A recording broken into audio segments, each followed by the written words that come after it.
Bismillahir Rahmanir Rahim. Alhamdulillah. Wassalatu wassalamu ala Sayyidina Rasulillah wa ala alihi wa sahbihi wa man wala. Welcome back, everyone, to another discussion on modern fiqh transactions. So today we're going to talk about something that in the classical fiqh is called al-khulu, which literally means to vacate. But what we mean by it is a form of vacation, of course. Not vacation like I'm going to go on holiday. Vacation as in to vacate the premises. But what it means in the classical fiqh is to have the rights of the usage of something. So if I rent from you a flat, then I am implied in that also renting or purchasing or acquiring for myself the right to do certain things in that flat. And also, based on the contract, to not do certain things. So if it's a residential flat, for example, I have the right to move in my furniture, to place the furniture where I want it, and my bookshelves where I want it, and to get internet, and to get other type of utilities. But I might not be able to turn it into a commercial space because I don't have the rights to do that. So by you renting it to me, you have vacated certain rights and have given me those rights, and I have acquired those rights. Why are we saying it that way? It's kind of clunky. Is well because this comes from the classical books of fiqh. So the whole point of this course is to look at modern transactions, but to also link them back to what we have. If we have something, like in the first lecture we talked about money and gold and silver and all of that, and we said, well, we don't necessarily have the bank in the classical Islamic period, so that's a little bit more of a complex discussion. But in this discussion we have that. We have the awqaf land, and we have the aradi al-amiriyya, the lands that belong to the state, to the emir, public lands we call them today. What are the rights or not the rights? So we have something that is very similar in the classic fiqh. So we'll look a little bit about those three things, awqaf, public lands, and private lands in the classical fiqh a little bit. And then in the next two modules or the next two lectures after that, we'll sort of look at some modern examples of renting commercial space, private space, what you can do, what you can't do, and how that relates to the earlier scenarios that we'll paint. The upshot is that Sharia is very liberal, as I said, when it comes to transactions, because we believe in the free market, we believe in commerce and trade, and people earning. So there's going to be a lot of flexibility in that. Okay, so we'll pick up the discussion in the first clip, inshallah. Now, in the classical fiqh, we have a huge discussion of awqaf, of religious endowments, and this is something that it should be noted, and hopefully I stated this in the appropriate place in the fiqh class, but this is one of the unique features of Islamic law that Islam offered the world: the concept of an endowment, the concept of a land that is locked, waqf, it's locked, or money that is locked, or a public service that is locked. Locked meaning from being sold or inherited and therefore made for the public good. So, of course, in the last, let's say, 70, 80 years, or maybe we can even go as far as to 100 years, the concept of charitable endowments is something that has taken off in the West. But we are the originators of this concept. One of the originators of this concept comes from Islamic law. And we have huge literature of awqaf. It can be its own subject, like inheritance. Within Islamic law, studying only the awqaf can end up becoming its own subject, because first of all, there are many different opinions in the fiqh across the madhahib. In addition to, there are hundreds of thousands of waqf examples. So we have in manuscript form, and some of them are published, we have hundreds of thousands of waqf documents, so we can actually study them. So when you come to study those on a practical level, you're going to find that they are very nuanced. I remember, I can't remember what year this was, but I want to say a few years ago when the Turkish government reconstituted the Hagia Sophia to be a mosque, which from the Waqf point of view, it is a mosque. And there was a lot of controversy. No, it's a church. No, it's a museum, etc. And I remember it was very popular that it was circulating online the original Waqf document of the Hagia Sophia. And it's a very beautifully done in calligraphy and in Arabic and whatnot. And there's a lot of page illumination. You can download it easily. It's quite lengthy though, and very detail oriented. But I mean, that was like something that you can study. You can look at the original Waqf document and add to that the historical process of how Muhammad al-Fatih, rahimahullah, acquired the church. It was a church, obviously, the Hagia Sophia, acquired it from the Christian community. Some narrations he bought it, and therefore he had the right through this vacation. What we're talking about, they vacated the right of it being a church to it being a mosque. Anyway, my point is that you can study a lot of the waqf documents and kind of see that. Of course, we're not going to do any of that. We're going to do this very, very kind of bird's eye view. So if we have a waqf, let's say we have a building and we're making it like an orphanage, and there is land around the building. It's not just the building, there are some lands. So I can give you the right to build, like here on this piece of land, a couple of shops. We call it today like a strip mall, or like a little area to make a commercial strip, and we can open up a couple of shops.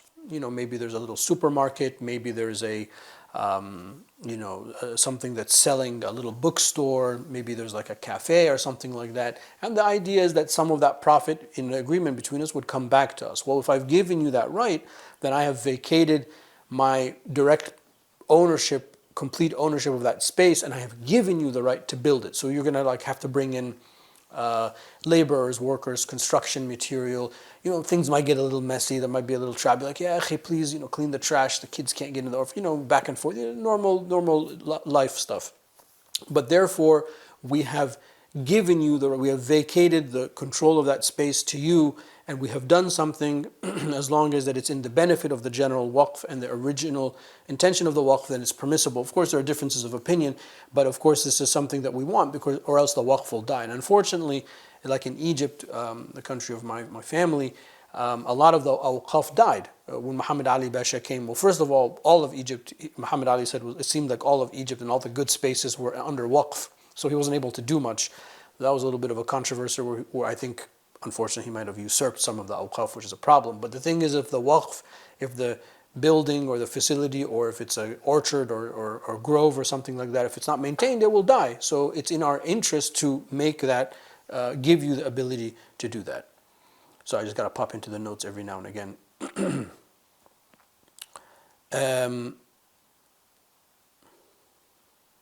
Yeah, this is the fatwa of the late. A lot of these opinions, by the way, come al-mutaakhirun. So the late Malikis, the late Hanafis. And when we mean the mutaakhirun, we don't mean like the people now. We mean maybe like 200-300 years ago. As long as it does not violate the original intent of the waqif, of the one who's the endower, I think that's the right word, then that would be permissible.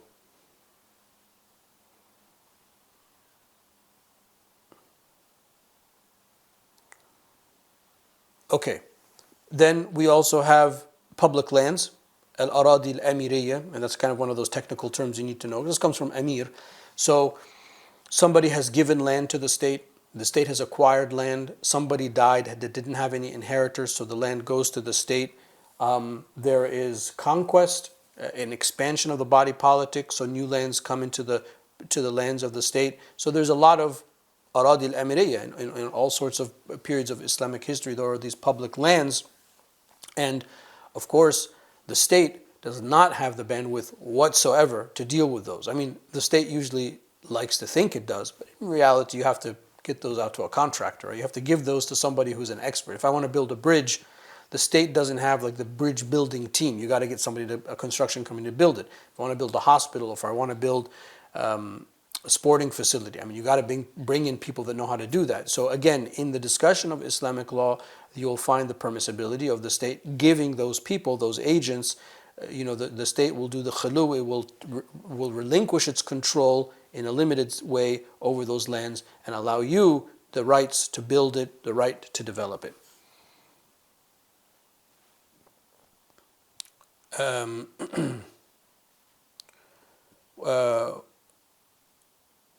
So the Hanafis, the Malikis, the Shafi'is, and the Hanabila permit all of this because it's in the well-being of people, the well-being of society. Public parks, by the way, it's another important thing, which is really, as an American, something I never really appreciated until I grew too old to benefit from it. But the public park system in America, which is I think something that started by President Roosevelt, Theodore Roosevelt, that is, and many Muslim countries, I think Iran is one of the earliest countries, under the last Shah, I think, also developed a very elaborate public park system, if I'm not mistaken. And there are some public parks, but that's a huge asset that many countries have, and unfortunately underused, because they can be quite stunning and quite beautiful. So that will be another thing, the preservation of that. So maybe we're not building, but we have to give it to a park services. So we have to, the state, the deep state or the high state has to relinquish the control to give it to somebody and deputize them to deal with it. And then the third example, of course, is just private property and residences, which is, oh man, the fiqh books are just full of all those kind of discussions. So you go to rent from an owner a store, like in the old, if you go to like an old city like Fez or Istanbul, like the Bazaar area, or Cairo, or even downtown Amman. So, Amman is an ancient city. Damascus, Souq al-Hamidiyya, famous things. You go and on all sorts of examples. You want to rent a little shop. Well, somebody's going to own that shop. Usually, and this is something I didn't realize until I got older, usually the people that are there don't own the shops. Sometimes they're inherited, and like maybe the family lives upstairs, and that's a dying breed. Usually those are rented, and there's some huge tradesman owns, like I own this like whole row, or like I own these like 50 shops. So you're going to go to the guy, the owner or woman, whoever, obviously, and you're going to rent it. And therefore, he is giving you the rights to put up signage, to put up your intellectual property, to display your goods, to sell your services. So, I can't come back to you as the owner, if I'm the owner, and say to you, why did you put up the sign? Well, I mean, you rented it to me as a commercial space. How am I going to get customer? How am I going to be able to pay the rent if I don't get the money that comes in? So implied in that transaction is I'm using myself as an example. If I'm the owner of that shop and I give you the right, I rent it to you as a commercial space, then you have the right. I have done khulu, I have vacated my right, and I have given you the right to put up the signage, to put up the lights, to decorate it. Maybe you have to make improvements.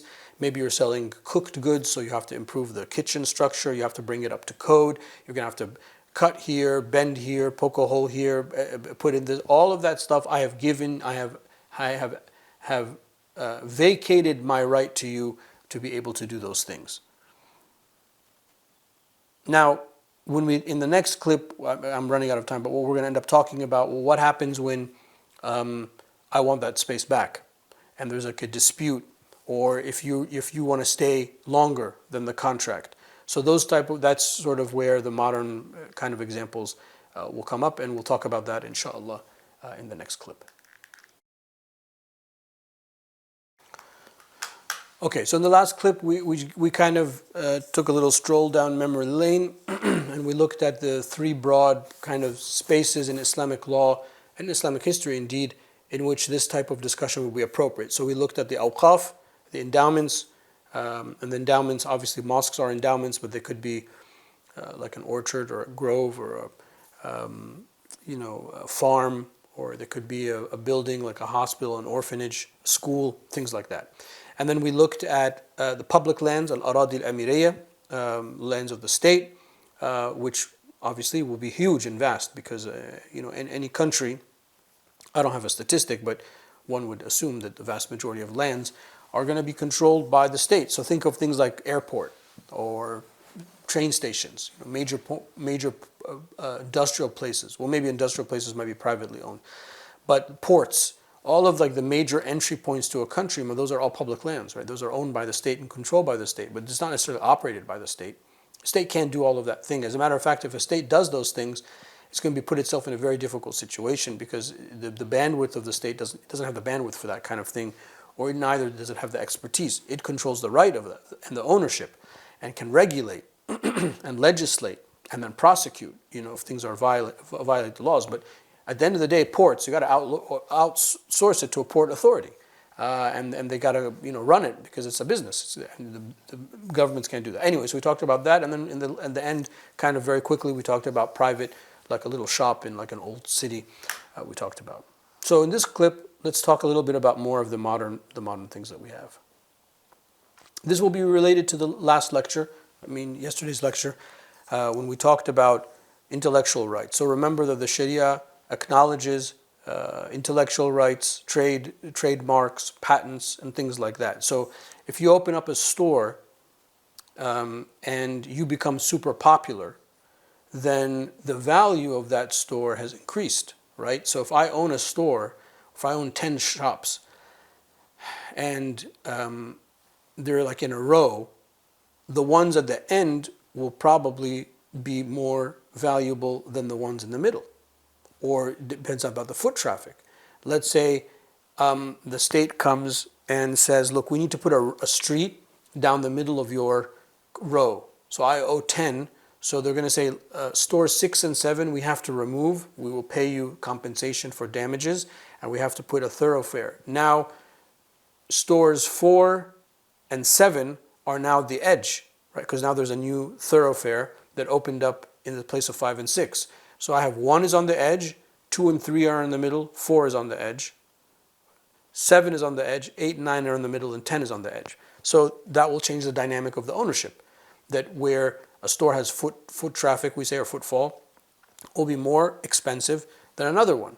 But say I'm just a startup guy, I got forget about the thoroughfare, you have 1 to 10, I got number 5, just smack in the middle, it's the only one I can afford. And then mashallah, Allah give me tawfiq and rizq and my service, or maybe it's like a kunafa shop, and my Tariq's kunafa is killing it. Everyone wants Tariq's kunafa, right? Automatically, that name has increased in value. The kunafa has increased in value. That shop has increased in value. So forget about the footfall and all that stuff I said, basic consumer logic. Now that middle shop is the key, So therefore, as the owner of the shop, you have the right, for example, to ask for more rent because now you're making more. If I, as the shop owner, want you to vacate for whatever reason, might not be the wisest business reason, but maybe there's a reason, then I have the right to, or I will have to pay you. You have the right to take, I lost the example of me. So the owner wants me to leave the shop, so I have the right to take from them damages. Because now you're going to relocate Tariq's Kunafa to somewhere else. I got to go find another place. I've been here for 3-4 years. Everyone knows this place. So those kind of considerations become part of the modern fiqh discussion because that stuff happens. What I just said happens all the time. What if I'm in Tariq's Kunafa shop and then you sold the shop to somebody else, so now I have a new landlord? Okay, doesn't necessarily directly affect me, but then the new landlord will want to renegotiate the rent when the rent ends and things like that. So this all comes from the vacating the right discussion. So I have the right to do the space and to do what I want, but at the same time, as the owner also has the right to reap the benefits of that space as is determined by the market.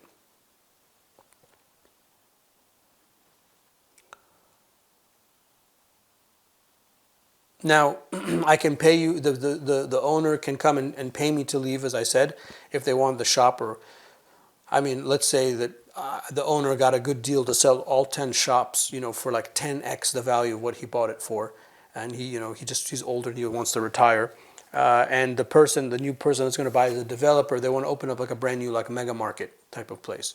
Okay, I'm out. I'm not going to be able to fight that. I'm not going to be able to fight. My Kunafa shop is not going to be able to fight financially with the big, brand name mega market. But I will be paid compensation to vacate. So now I am being asked to vacate al-khulu from the place, to remove my things and to remove my signage and supplies and all of that and inventory, and to relocate. But then I will be paid for the trouble of having to do that. From the flip side, commercial laws also dictate that I, as the renter in Tariq's Kunafa shop, I like this example, maybe I'm just indicating how hungry I am, I have the right to remain. So again, the right that you have vacated of the space, and now that I have occupied the space, means that I have the right to remain. So that's the default. The default is like I rent the store today, I'm going to be in the store tomorrow, next week, and a year from now. And usually commercial contracts are not 1 year like residential contracts, rental contracts. Usually they're like 5 years. Sometimes I've seen 10, 15. If there's in a big mall type of situation, there used to be 20 plus year contract. So that means that I'm putting in the sweat equity, as we say, to build up the name and my brand and all of that kind of stuff. So you can't just come and take the winds out of my sail and expect that there's not going to be fuss and a commotion. Of course, all of these things the Sharia allows to be sorted out in the financial compensation. Why? Because from yesterday's lecture, the Sharia acknowledges that there is value into the intellectual property. So it's not simply just go to the other alley, to the back secondary or tertiary alley and open up your kunafa shop. It doesn't work like that, because the intellectual property, the brand of Tariq's Kunafa, everyone knows where it is. Khalas, I have the foot traffic, the trucks are coming for delivery. I opened up the Ramadan, we're open all day, 24 hours a day, or especially at night, etc. Then that is valued in the Sharia. The Sharia acknowledges that there's a monetary value to that. And if you, because of the things that we talked about yesterday, so if you're going to come and take that away from me, then I have lost potential revenue and damages. And we have courts to adjudicate these things, and I will be taken, I will get my rights, inshallah, from that. Let me just pop into the notes here and see if there's anything else I forgot to mention.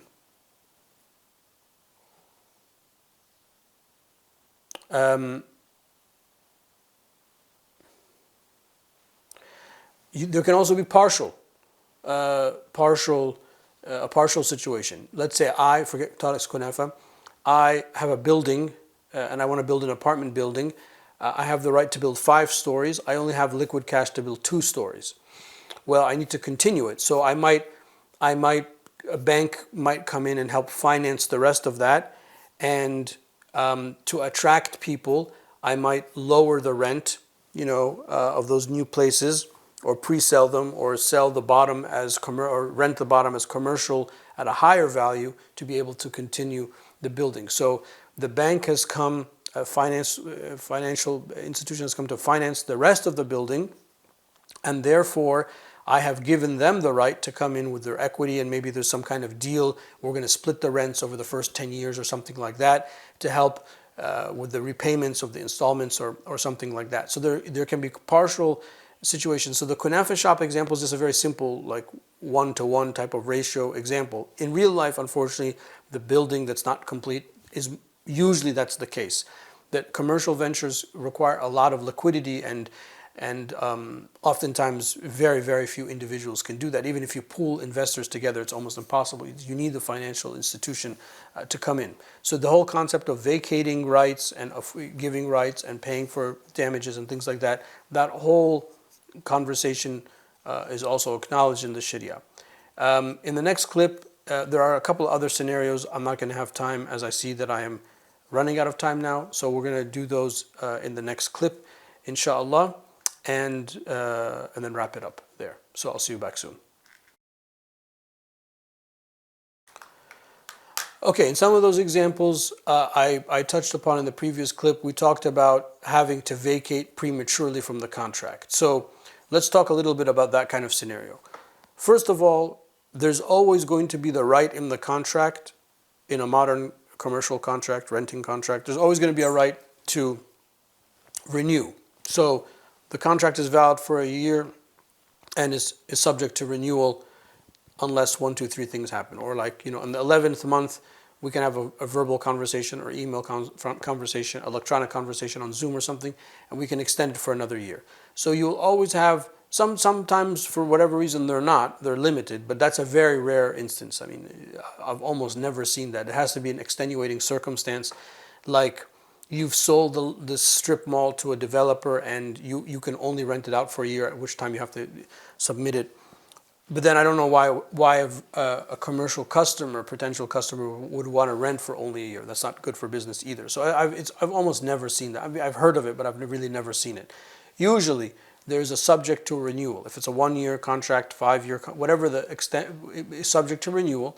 And it's also written that there could be an increase in rent because the success of the business, as the owner, you have the right to benefit from that, because again, the Sharia values the concept of intellectual property.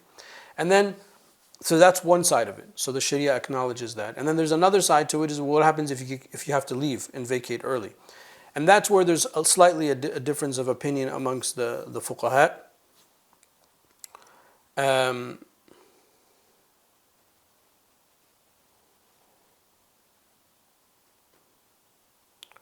can't find the difference, of course, when I need to, but the majority opinion allows that to take the compensation. Sorry, you got to forgive me for a minute. I got to pop in here for a second.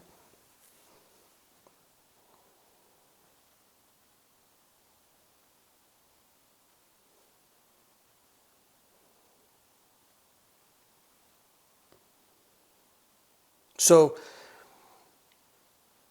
if there's a renewal situation, let's say you signed a 1-year contract subject to renewal.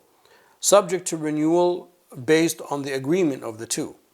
So I'm at month 11 and I phone you as the owner and I'm like, look, I want to stay, Tariq's Kunefa shop is doing well, I want to stay another year. If you don't agree, then you have the right not to continue the contract, and I'm kind of left with the short end of the stick, but I have a month to get my affairs in order, as we say. And that's something that is not a cool thing to do, but not necessarily a haram thing to do from the owner. But if you renewed it, let's say I passed the year and you renewed my contract, and now we're into month 3 of the second year, just started the new contract, and then you want me to leave, then we're talking about a fasakh, then we're talking about the breach of the contract, and then there will be financial penalties because now I'm the one that I'm being harmed.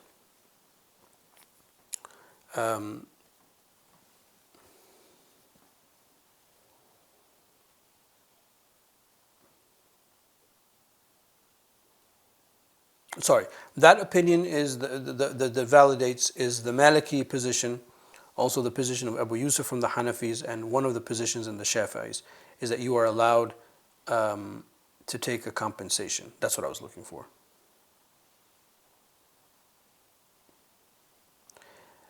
The majority scholars, this is what I was on trying. The majority, the Jumhur al-Fuqaha, don't allow that.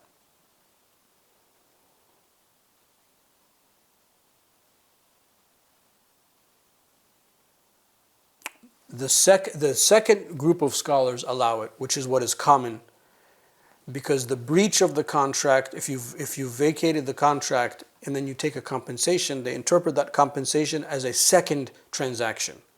Not that you are being paid. The first tasawwur, the first opinion, which is the majority opinion, says that al-iqala, to leave and to be paid to leave, is not permissible because you can't be paid to leave. Yeah, that type of transaction is not permissible.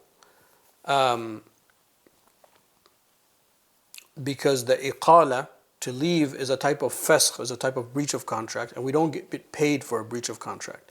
The second opinion, which is a minority fiqh opinion spread out from the four madhahib, but also the opinion that we follow today, so this is an example where we follow a minor opinion, is that saying, well, leaving ends the contract, and then you being paid is a second contract, is a second type of bay'ah.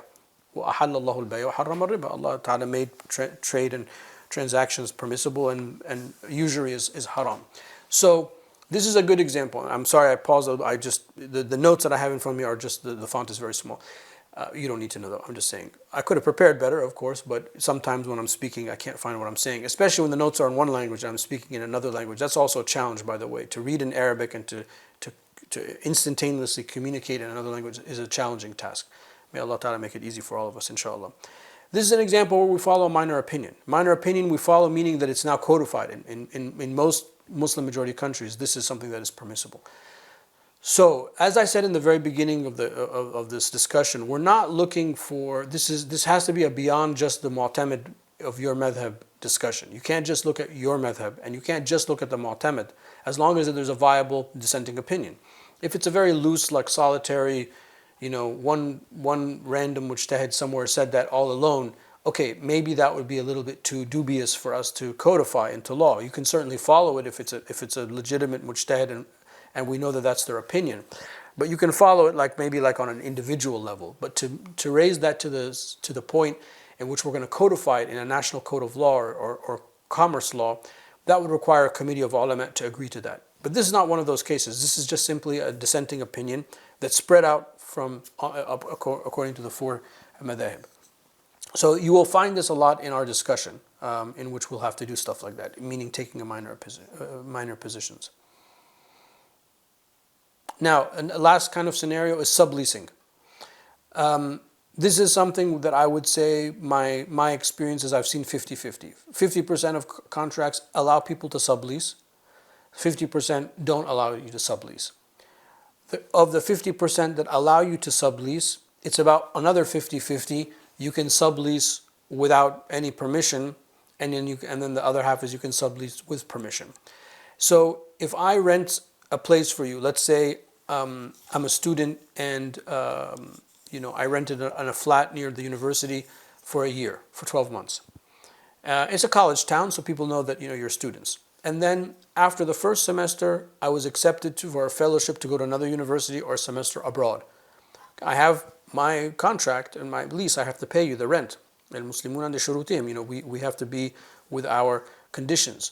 But then I can find another student to sublease from me. So now I become a mini landlord, and then you pay me the rent, and then I pay my landlord the rent. Or sometimes the contract allows that I set it up in, like, maybe we just like have a one-page sublease document, we all sign it, and then the subletter now pays the landlord for the duration of the time.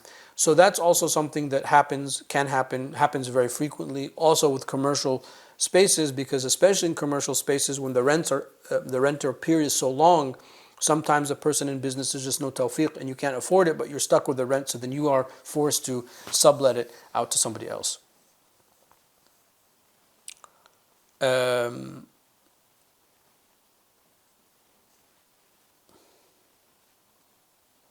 Now, in the subletting thing, in the first example, when I was a student, I can't sublease it to a bakery because it's a residential place. So I have to sublease it to, ideally, another student, so it's just replacing one for one.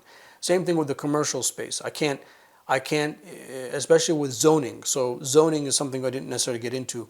But if I'm a carpenter and I have a shop, and then I want to sublease it to like a bakery, that also might not be possible because the bakery has to install cooking equipment, and then that might violate the rights of the contract. So when we talk about vacating the rights, that's obviously going to be stipulated in the contract if it's allowed or if it's not allowed. So that's also something that the Sharia would take into consideration and acknowledges, and we have to abide by those things. As long as it's within the purview, if it's just this space is rentable to any commercial venture, then khalas, then it's upon the new land. The bakery now has to go through the trouble of getting the zoning, but you as the owner have vacated the right to restrict that. And as long as it's something that's in the contract, the new bakery has the right, first, to sublet, lease it from me, and two, has the right to seek out its permits, install its fans and ovens, and do the gas and the electrical and all that, water and all that kind of stuff, to come up to code and to be able to function.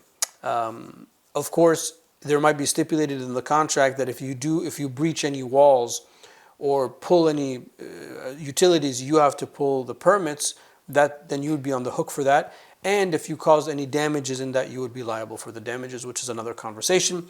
And we'll put a pin in it here. Wallahu ta'ala a'la wa a'lam wa sallallahu ala sayyidina wa mawlana Muhammad wa ala alihi wa sahbihi wa sallam. To a property, which is something that we find very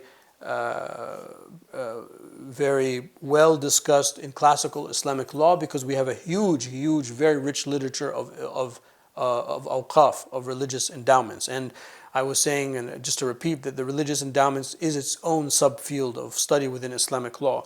So things like inheritance, while it's law, it's like a subfield.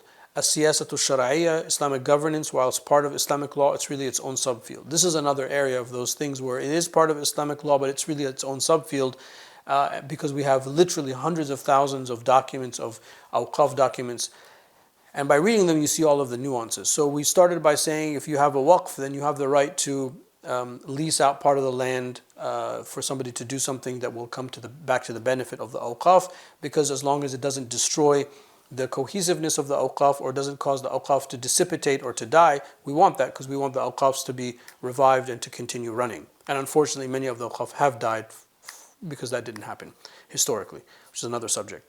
So based on that, and when we add to that the discussion we had yesterday on trademarks and patents and intellectual property, therefore, if I come in and I rent a store from you, and my store becomes super popular, inshallah, then that intellectual property has a value to it, and that value has now increased, and maybe the place where your store has increased. So you might want to ask for more rent at a certain period.